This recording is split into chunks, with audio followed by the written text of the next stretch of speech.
Bienvenidos a esta nueva edición de su programa Sin Corrupción. En esta oportunidad debemos informar sobre un escandaloso caso de corrupción en Tumbes. Este 19 de marzo pudimos recoger esta denuncia por parte del señor director Robin Prado Navarro sobre irregularidades en la construcción de la institución educativa José Lisner Tudela en el distrito de Tumbes. ¿Qué ha sucedido? Esta instalación fue entregada e inaugurada el 13 de septiembre del año 2018 por parte del presidente Martín Vizcarra. Sin embargo, a la fecha se han presentado una serie de observaciones e irregularidades que no han sido subsanadas. ¿Qué ha sucedido? Que a pesar de contar con un presupuesto considerable para la construcción de esta edificación, no se ha contado con una debida supervisión y han acontecido actos de corrupción por parte de los representantes del gobierno regional de Tumbes. Es así incluso que la Contraloría General de la República le hizo llegar una serie de observaciones al señor exgobernador regional Ricardo Flores Dioses, los cuales le estaban informando que al momento de la entrega de la obra, donde habían observaciones muy graves que no solamente atentan contra la seguridad de la misma construcción, se había conformado una comisión que iba a revisar estas observaciones, pero de manera sospechosa. Desde el gobierno regional de Tumbes se decidió deshacer esta comisión, poner a otros integrantes que dejaron de ver estas observaciones, que dejaron de hacerle el seguimiento, y de manera tal que la obra se recibió, se dio conformidad, se ha inaugurado, el mismo presidente de la República lo ha inaugurado y la situación es grave. No hay lluvia que pueda soportar, pues inmediatamente las aulas, todas las instalaciones se inundan, están en riesgo las estructuras de los techos, están en riesgo una serie de instalaciones eléctricas que lo que están poniendo en riesgo es la vida de los alumnos. El señor director, por ejemplo, nos ha informado aquí que ha pedido la intervención del nuevo presidente regional, Wilmer Florentino Dios Benítez, a quien le ha informado toda esta situación grave y, por ejemplo, le ha comunicado que existen inundaciones de aulas y pasadizos del primer, segundo y tercer nivel. Peligro eléctrico inminente, ya que por el excesivo espacio en las juntas de dilatación sin protección se filtra el agua. Las paredes y los techos de las aulas y otros ambientes administrativos están siendo invadidos por el moho.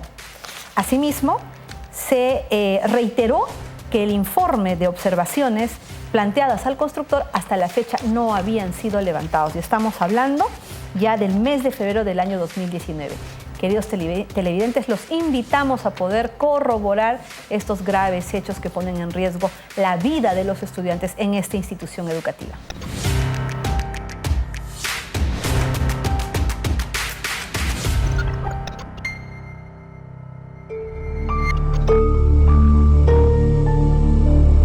Infraestructura en mal estado, cables expuestos que podrían ocasionar un cortocircuito, filtraciones de agua debido a las intensas lluvias, resquebrajaduras en las paredes, escolares expuestos a sufrir cualquier accidente.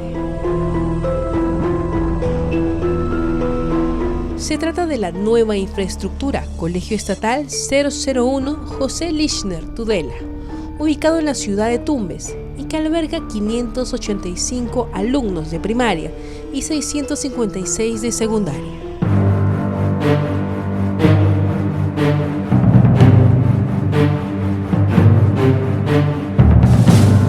La obra de reconstrucción, que costó más de 6 millones de soles y que estuvo a cargo del gobierno regional de Tumbes. La ostentosa inauguración fue el 13 de septiembre y asistió el presidente de la República, Martín Vizcarra. Después de un año de construcción, podemos decir tarea cumplida y se entrega a la comunidad educativa, principalmente al alumnado y a los docentes, una infraestructura adecuada. Como ven, una ceremonia pomposa para las cámaras. Porque la educación es la base del desarrollo de los pueblos. Luego de 6 meses, esta modernísima obra presenta miles de fallas en la infraestructura y pone en riesgo la vida e integridad de los estudiantes.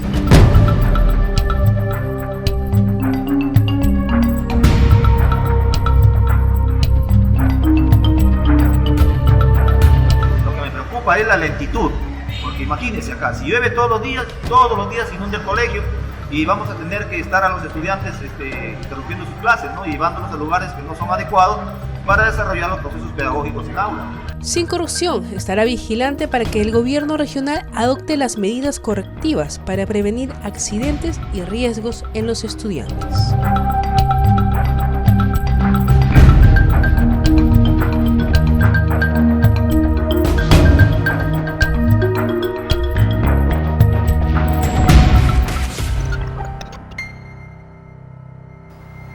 Indignante, ¿verdad?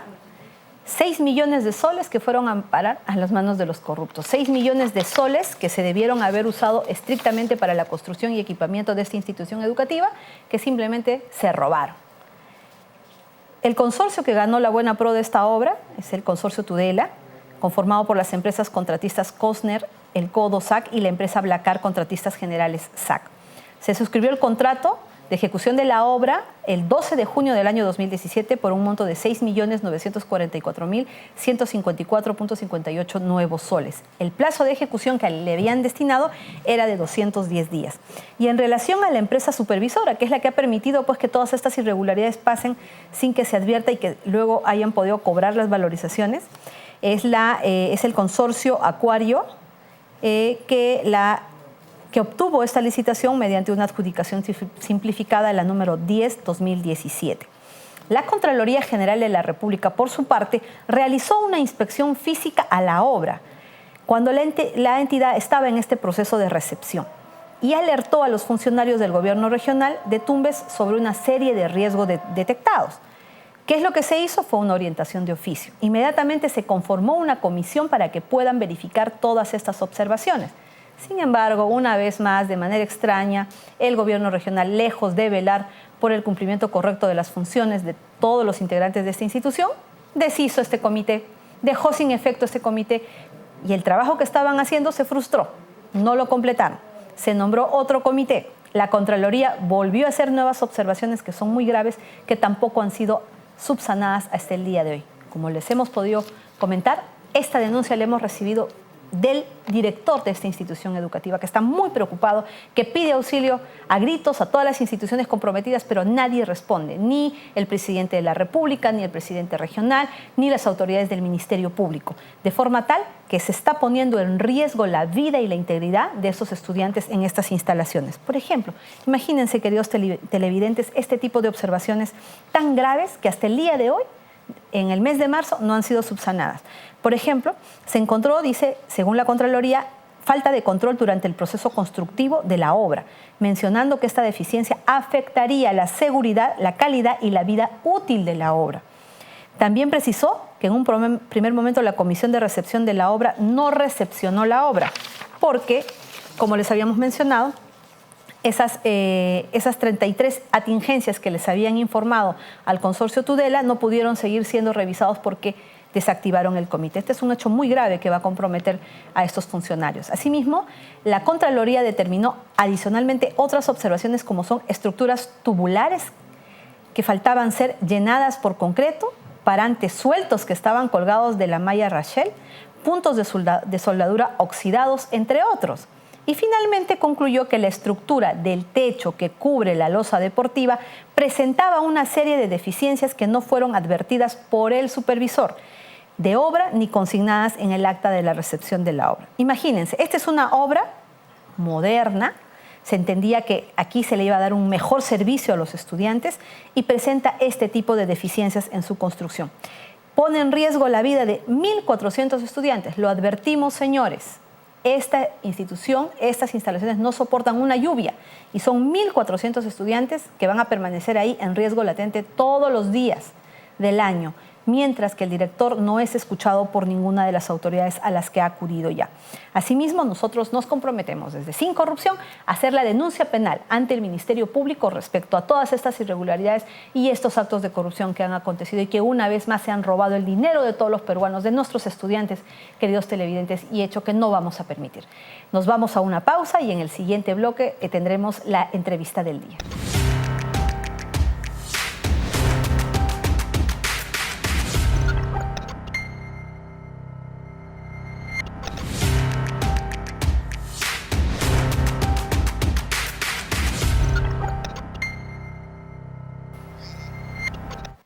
Nos encontramos en estudios con el doctor César Candela, analista político, para poder tratar la coyuntura en relación al próximo voto de confianza que vendrá a buscar el premier Salvador de Solari en los próximos días. Bienvenido, doctor. Muchas gracias, congresista, por la invitación. Gracias. Un saludo a usted y a sus televidentes. Encantado. ¿Qué esperamos? ¿Qué de nuevo debe traer este gabinete para poder lograr obtener la confianza en circunstancias en las cuales el país está presentando serios conflictos, como por ejemplo el de las Bambas? Sí, yo creo que más allá de la situación, lo que espera el país es que este gabinete, si es que logra, y me imagino que así será, dependiendo del planteamiento que haga en el Parlamento, logre el voto de confianza, tiene la gran oportunidad de hacer un giro de 180 grados y continuar con la ejecución de obras que el país espera, con una adecuada ejecución presupuestal, ¿no? A mí personalmente me preocupa mucho que este 2018 el retorno al Tesoro Público del presupuesto ha excedido el 30%. Eso quiere decir que los 160.000 millones de soles, o 158.000, perdón, que se han asignado este año, podría haber el peligro de que el 30 o 35% se revierta al Tesoro porque no se pudo gastar. Y eso es lamentable porque, de hecho, las necesidades por cubrir en el país son realmente extraordinarias. El déficit de infraestructura para el Perú en estos momentos es de 159.000 millones de dólares. Y si bien el presupuesto anual está incrementándose entre 10 a 15%, gracias a que el país, por inercia y por un piloto automático propio del sistema, está creciendo hace 18 años a un promedio del 4%. Pero yo creo que podríamos estar mucho mejor. De hecho, la mayoría de empresas inversionistas y constructoras extranjeras que vienen a apostar por el Perú en estos momentos están a la expectativa del lanzamiento de licitaciones importantes para poder participar y licitar. Y ahora, lamentablemente, el sistema además se ha visto muy afectado por el tema de la corrupción. Hemos visto que el tema de Lavallato y el caso del Club de la Construcción han afectado a todos, ¿no? De hecho, el empresario tiene miedo muchas veces de apostar por el sector público. Los funcionarios y servidores tienen un miedo. El asesor principal ahora del gobierno es el miedo. Nadie quiere firmar, nadie quiere hacer las cosas. Y muchas veces por desconocimiento y muchas veces, además, porque, bueno, es natural, la gente cuida su trabajo, pero hay que recordar a los funcionarios del sector público que están para servir al país. Y si no están en disposición, pues es mejor dejar a veces de lado las posiciones, ¿no? Se entiende que el gobierno tiene que contratar pues, precisamente a las personas capacitadas debidamente y que puedan ejecutar todo ese tipo de decisiones. Bueno, entonces, yo creo que todos esperamos que el gobierno continúe con su labor. De que falta mucho por hacer, falta muchísimo por hacer. Yo veo poco liderazgo. El liderazgo es importante. La buena voluntad no es suficiente, ¿no? La buena voluntad hay que transmitirla y hacerla ejercicio de liderazgo. Es decir, por más que yo piense que puedo hacer las cosas o diga que voy a hacer las cosas bien, si no las hago, entonces de nada va a servir. Son meras promesas. De hecho, el Ejecutivo ha amparado su posición política en señalar que tiene una posición frente a la corrupción. Y me parece bien políticamente, pero el tema de gestión. O sea, yo puedo decir muchas cosas, pero si no hago obras, ¿qué es lo que se necesita? Colegios, se necesita hospitales. La reconstrucción nacional, solamente un 15% del presupuesto gastado en 2 años.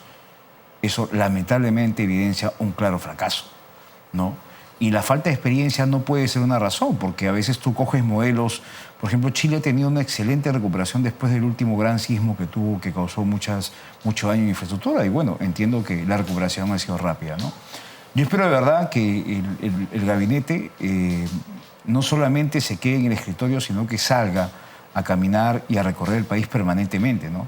Si bien es cierto, doctor, la corrupción ha sido la bandera de este gobierno ya liderado por el presidente Martín Vizcarra, pero sin embargo escuchamos, por ejemplo, en las obras de reconstrucción una serie de actos de corrupción que ya están dilapidando esos presupuestos, que no han logrado todavía reconstruir el norte del país. Por otro lado, tenemos otros problemas graves también: la pobreza, la inseguridad, el tráfico ilícito de drogas. Son ya varios ministros del Interior, varios ministros de Defensa, pero, por ejemplo, del 2016 a la fecha no hemos escuchado nada sobre la captura, por ejemplo, de algún integrante del clan Los Quispe Palomino en el Brain. ¿Qué pasa con este gobierno? ¿No le interesa? ¿No quiere dar resultados? ¿Cuál debería ser su planteamiento? Bueno, recordemos que que el presidente Vizcarra asume, yo me imagino que 3 o 6 meses antes él no pensó nunca que iba a ser presidente de la República. Y ejercer una responsabilidad tan grande creo que no es sencilla, para ser sincero. Sin embargo, yo sí creo que debería haber mayor diálogo con las fuerzas opositoras, y además debería llamarse a los técnicos de diferentes partidos, ¿no? Ningún partido ni ningún movimiento está preparado, ni tiene el ejército de profesionales suficientes para cubrir todos los puestos necesarios en la administración pública. Somos un país en desarrollo. Así como en desarrollo está en nuestra educación, nuestra salud, también en desarrollo están los resultados que se quieren lograr respecto a la gestión por resultados en el sector público. Si no somos conscientes de ellos, si no nos damos cuenta de ellos, yo creo que vamos a tener más de lo mismo. Felizmente, como le digo, estamos creciendo un 4%, pero este crecimiento no llega como debería. Si no, la anemia no se hubiese incrementado, si no, los niveles de pobreza no se hubiesen alterado y de alguna manera no se hubiesen incrementado, no hubiese crecido más el problema económico en un sector E y D, ¿no? Y yo creo que ese es un factor importante. Lo que está faltando para mí, desde mi humilde punto de vista, es liderazgo. Si los ministros no saben que tienen la oportunidad de sus vidas de ser representantes de Estado y no saben que este trabajo es 24/7, pues acá no hay descanso. El que tiene que gobernar tiene que trabajar de lunes a domingo. Si no, pues mejor entonces hay que regresar a la casa, hacer la vida tranquila que uno quiere. Porque no solamente estás trabajando para justificar un trabajo y un sueldo, sino que estás trabajando para todos. Sobre todo porque tenemos un problema muy grave, ¿no? En relación al narcotráfico y al terrorismo, es una simbiosis que está generando, pues, sí, claro, prácticamente partiendo de un territorio tomado que es el Brain y otras zonas del país. Vemos que por un lado no hay resultados en el tema del terrorismo y tampoco sobre el narcotráfico. La cantidad de plantaciones de hoja ilegal de la coca no ha disminuido, más bien por el contrario se ha incrementado. La cantidad de clorhidrato de cocaína que sale para el mundo también no ha disminuido. Y lo curioso es que el presupuesto para la lucha contra las drogas aumenta. Entonces, es increíble, ¿no? No hay resultados, pero hay más dinero. Se ha gastado más dinero en la lucha contra el narcotráfico, pero no se reduce la producción, ¿no? Podrán haber más operativos, pero me parece que es un tema insuficiente. Son 268 millones que recibe de vida, pero tenemos este planteamiento, ¿no? No ha disminuido la cantidad de hectáreas de cultivo de hoja de coca ilegal, ¿no? No se ha logrado no se está logrando de manera palpable, más bien vemos puras campañas, más bien aisladas, con objetivos muy reducidos, pero queremos resultados. Por un lado, si es el terrorismo, queremos por lo menos que este clan sea desarticulado, los Quispe Palomino. Y por otro lado, ¿cuáles son los resultados en disminución concreta de siembra de hoja de coca, de salida de clorhidrato de cocaína, por ejemplo? Mire, doctora, en realidad hay otro tema que también a mí me preocupa, ¿no? El presidente anuncia muchas cosas, ¿no? Anunció la construcción de 1000 colegios. Yo creo que el dato que le dieron es totalmente erróneo, porque estoy seguro que en estos 3 meses no se han construido más de 20 colegios, ¿no? Pero más allá de eso, todas las medidas que el presidente anuncia se plasman en norma. Yo creo que hay un gran cuello de botella con la producción normativa, ¿no? De hecho, el derecho regula la conducta de sociedad y las normas, nos guste o no le guste a la población, regulan la conducta de todas las actividades y todos los sectores, ¿no? Si el presidente sale a anunciar una transferencia de recursos, esto se proyecta en un decreto. ¿Cuánto están demorando las promulgaciones de normas? Yo veo al peruano todos los días y le digo, no leo nada más que designaciones, viajes y otras cosas. La producción normal, no, tampoco eso significa que a más leyes más eficiencia, no, pero estoy hablando exactamente de las medidas anunciadas que se concretan en realidad. Porque yo puedo anunciar muchas cosas y puedo hacer demagogia y puedo decir que enfrento a la corrupción, perfecto, pero ¿cuánto de lo que realmente están ofreciendo se está haciendo? Yo creo que el porcentaje es muy mínimo, ¿no? ¿Qué podríamos sospechar? ¿Cuál debería ser nuestro temor como ciudadanos? Si por un lado no se cumplen de manera y no se materializan, no se concretan estas promesas por parte del gobierno, pero sí vemos, por ejemplo, una inversión millonaria en la contratación de consultorías. ¿Qué se está haciendo? ¿Se está dilapidando los fondos del Estado Sí, claro, y no se está cumpliendo con satisfacer las necesidades urgentes? De hecho, algunas denuncias ante arrendamientos onerosos, recuerde usted que en algún momento se denunciaron algunos arrendamientos de locales ubicados en sitios inadecuados, sin una planificación adecuada, en entidades que inclusive despedían trabajadores. Probablemente, lo que pasa es que no hay una política de control de gasto a nivel de ejecutivo, ¿no? Nadie dice que las consultorías probablemente no sean necesarias, pero cuando la población ve que no hay colegios, que no hay hospitales, que no hay carreteras, obviamente es evidente que llama la atención gastos tan importantes, ¿no? El país necesita y el gobierno necesita de permanente apoyo técnico, de eso estoy muy seguro. Como lo acabo de comentar, ningún gobierno tiene el suficiente personal profesional para poder cubrir todas las posiciones. Pero el tema es que más allá de las consultorías, a lo que el país le interesa son las obras, ¿no? Y la reducción y el aumento del déficit de infraestructura, como lo he mencionado hace un momento, es bastante alto. Entonces, yo creo que si los ministros salieran a trabajar, a recorrer el país como lo hicieron por lo menos en el momento de la emergencia de la reconstrucción, no sé si usted recuerda, los ministros estaban en todos lados. ¿Y qué pasó? El gobierno tiene que trabajar como si estuviésemos en emergencia permanente, ¿no? La reconstrucción debería generar no un trabajo de lunes a viernes. No solamente el presidente debería viajar, los ministros, los viceministros, los secretarios generales. Ante un gabinete de escritorio. Lo que hemos tenido hasta ahora es un gabinete de buenas intenciones, pero las intenciones no son suficientes. No le van a solucionar los problemas al país. Nadie conoce a los ministros, ¿no? Los ministros no salen a hablar, tienen miedo. De hecho, muchos son técnicos y seguro muy buenos. Pero el ministro además tiene que tener las habilidades políticas para poder contrarrestar las críticas y saber ponerse y ejercer su rol, porque parece que tampoco este segundo o este cambio de gabinete no estarían dando los resultados como para poder comunicar bien que habría sido la razón que habría tenido el presidente Vizcarra para cambiarlo. Yo estoy seguro que se están preparando para la presentación al Parlamento, pero la sensación es que estamos a la espera de, y la percepción creo que es importante. La percepción no solamente creo que es para ganar simpatías diciendo yo lucho contra la corrupción, lo cual me parece excelente. Yo creo que la percepción tiene que ir también generada que en el país están haciendo cosas. Y la percepción es que estamos simplemente en modo automático, ¿no? Estamos en piloto automático hace varios años. Y no desde este gobierno, sino de los últimos años de gobierno, ¿no? Entonces, la población espera más. Y no solamente la población, sino los inversionistas, ¿no? Ahora, gracias a Dios, el país ha podido enfrentar una transición en democracia y un cambio de presidente. Creo que eso demuestra, y eso es una visión ejemplar hacia afuera, pero no nos podemos pasar estos años temerosos de que esto se inestabilice en cualquier momento, ¿no? Yo creo que ahí hay que hacer una labor, no solamente el Ejecutivo, sino de todos los poderes del Estado. El Poder Judicial, mire usted los casos de corrupción que han habido en algunos juzgados o cortes, ¿no? Hay un problema de fondo, ¿no? Que pasa por la educación, que pasa por reducir estos niveles de corrupción en todos los estamentos. O sea, los alcaldes que postulan y ocupan los más de 2.500 municipios a nivel nacional, dígame usted, ¿cuántos se han terminado presos y cuántos han entrado sin ser responsables o conscientes del rol que tienen? O sea, ¿cómo es posible que yo crea que pueda ser presidente o alcalde y luego entre a aprender a ejercer función pública? Yo creo que ahí los partidos también tienen una gran responsabilidad y los movimientos que ahora están de moda, ¿no?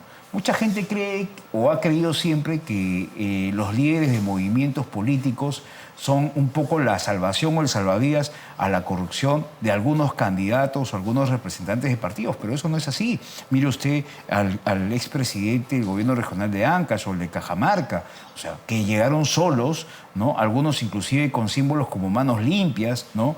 O no tengo las manos sucias o lo que fuere, y al final están presos, ¿no? Quienes están presos, pero que en casi nada ha cambiado la realidad de sus regiones. Esta situación política tiene que ser una gran lección, no solamente para la clase política, sino también para la misma población, que tiene que ser más consciente de ver a quién elige y por quién vota en su momento, ¿no? Yo como peruano, y como seguro usted también, espera que todo nos vaya bien. Y yo felicito mucho que usted tenga un programa como este, porque también es cierto que muchos medios no dicen las cosas como son. Y finalmente, ¿a quién le importa la ejecución presupuestal? Eso no vende, pero a la población sí le importa. La población vive, sobrevive de la correcta ejecución presupuestal, y además, que es la razón de ser de la existencia del Estado, ¿no? No solamente, brindar ojo, los servicios. de los servicios, de la calidad de los servicios, ¿no? De cómo recibes tú la copia de un brevete, de la copia de un DNI, etcétera, ¿no? Todo aquello que nos permite, pues, vivir tranquilos y estar en calma en sociedad, ¿no? Doctor Candela, en este momento, en Las Bambas hay muerte, hay sangre. ¿Acaso no ha demorado ya el presidente Vizcarra en constituirse en la zona y poder abordar esta problemática de manera directa, toda vez que ya se ha evidenciado que, a mí me sorprende mucho, ¿no? Que la captura de los líderes o de las personas que representaban a la comunidad campesina, lo único que ha hecho es, si bien es cierto, puede dar lugar a una investigación, pero paralelamente está entorpeciendo la viabilidad del diálogo? ¿Acaso no necesita Las Bambas, estas comunidades campesinas, la presencia de su presidente de la República? Yo recuerdo que el presidente Vizcarra, cuando era ministro de Transportes, se apersonó a chincheros. No sé si usted se acuerda, pero él estuvo en una comunidad y en algún momento hubieron comentarios positivos de su labor como ministro. En este caso sí me llama la atención que no sea no solamente él, sino que, bueno, entiendo que el primero anunció hoy día que 3 ministros de Estado van a ir para allá. Bueno, en buena hora. Pero estamos hablando del presidente, claro, el primer ciudadano, aquel que en un último referéndum y con los resultados podría entender que tiene el apoyo de la población. Claro. Es esa población la que la necesita hoy. ¿Es correcto que él no se haya constituido? Más allá de lo políticamente correcto o incorrecto, pero en esa relación de ciudadano-presidente, ¿acaso no habría sido una decisión acertada en constituirse directamente? Y mucho más cuando ya existen decisiones cerradas de cortar los medios de comunicación o los canales de comunicación con los comuneros, con los... Totalmente de acuerdo. Yo creo que el presidente debió estar ahí hace mucho rato. No sé por qué no lo está haciendo. Yo creo que él está más preocupado, o mejor dicho, de todas las preocupaciones que tiene, lo más probable es que un alto porcentaje de ellas esté más enfocada a mantener la popularidad de la población, ¿no? Y lamentablemente, tarde o temprano, la popularidad, como todo en la vida, tiene ciclos de alta y baja. Y en algún momento, la población se dará cuenta que no solamente hay que enfrentar la corrupción, sino también que hay que hacer cosas, ¿no? Pero una postura de enfrentar la corrupción no solamente puede ser un mensaje vacío. ¿Dónde están las acciones concretas de esa lucha contra la corrupción? Claro, lo que pasa es que, bueno, yo creo que el presidente Vizcarra ha aprovechado el descontento que no solamente él, sino los medios han vendido de por ejemplo, ese rol activo de destruir o querer destruir la imagen del Parlamento, ¿no? Yo creo que todos deben ser responsables y ser conscientes que el Parlamento es una institución y que cuando, más allá de los parlamentarios, que algunos, como todos en la vida, cometen errores, yo creo que, o sea, es sin duda, el país necesita de un control político y un poder que legisle. Porque si no tenemos quien legisle, no hay cosas que se puedan corregir a ese nivel.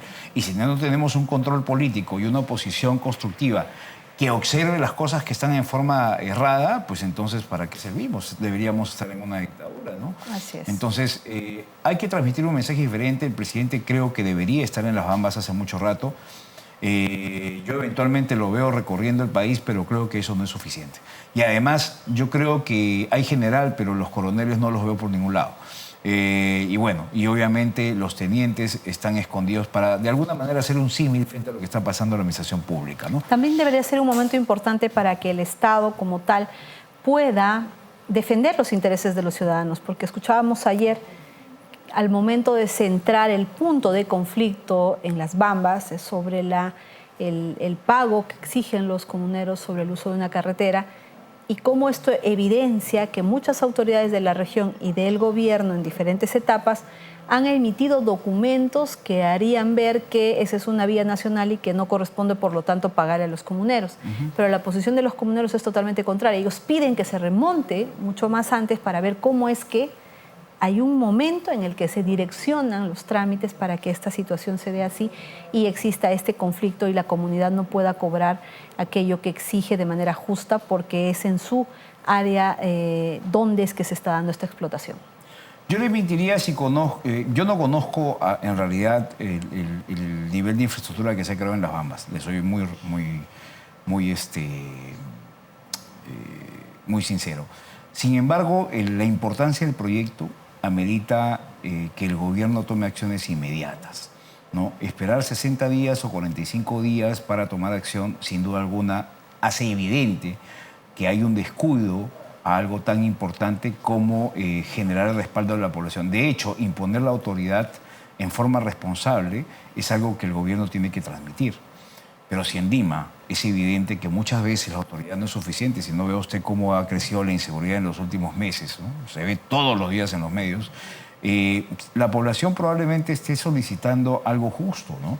Pero si por supuesto no escucha, como usted dice, al presidente, que es el primer ciudadano que tiene el honor de representarnos a todos los millones de peruanos, no está ahí, pues probablemente toda la percepción que esté ahorita creciendo es que el gobierno no hace nada ante cosas tan importantes como estas, que además van a servir para transmitir el rol de autoridad que tiene que ejercer el Poder Ejecutivo de liderazgo y conducción del país. Un país en desarrollo como el nuestro, además, que necesita un liderazgo permanente, ¿no? Doctor, muchísimas gracias. No, gracias a usted por comentar con nosotros. El ciudadano necesita tener un conocimiento directo de qué es lo que está sucediendo a nivel nacional. No, lo esperamos gracias. en una próxima ocasión. Muy amable. Muchas Muy gracias. buenas noches. Hasta luego. Hemos llegado al final de esta edición. Los esperamos. No olviden hacernos llegar sus denuncias al correo que aparece en pantallas y sobre todo desde aquí hacemos un llamado a todos los directores de las instituciones educativas a nivel nacional. La denuncia que hemos hecho el día de hoy es muy grave y es un actuar sistemático, por lo tanto háganos llegar la información y Sin Corrupción llegará hasta donde estén. Muchas gracias.